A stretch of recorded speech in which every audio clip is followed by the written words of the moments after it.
8 жыл болды біз той тойлаудан көз ашпай келе жатырмыз. Бұл ненің белгісі?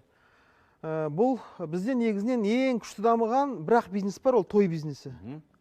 Бұның ең белгісі деген кезде бұл біздің экономикамыздың дамымай жатқандығын белгісі. Бұл біздің халықтың саяси электорат бола алмай отырғандығын белгісі. Сонда негізінен бұл ең белгісі деген кезде ежелгі Римде айтқан ғой. Құлдарға екі-ақ нәрсе керек деген. Нан мен ойын сауық деген. Бұл ненің белгісі деген кезде мен айтар едім, бұл біздің әлі сол құлдық санадан арылмағанымыздың белгісі. Өйткені еңбек ететін, бизнеспен айналысатын адам той тойламайды. Керісінше еңбек етпейтін, бизнеспен айналыспайтын, ештеңе істемейтін адам той тойлайды.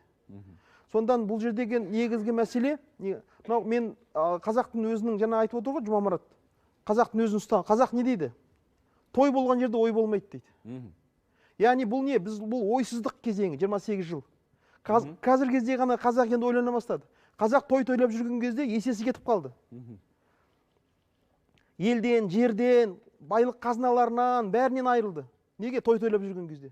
Amma қарасаңыздар, бұл енді қазір кезде біз заңмен шектегенмен ол халықтың санасы өзгермесе, бұл өзгермейді. Сонда қазақ айтады ғой, санасына берсін деп. Сонда Абай айтады ғой әлгі, халық қандай дейді? Бұл негізі 19 ғасырда басталған бұл. Қазақтың бұзылуы. Сонда Абай айтады, жас балада жеңсік қой дейді.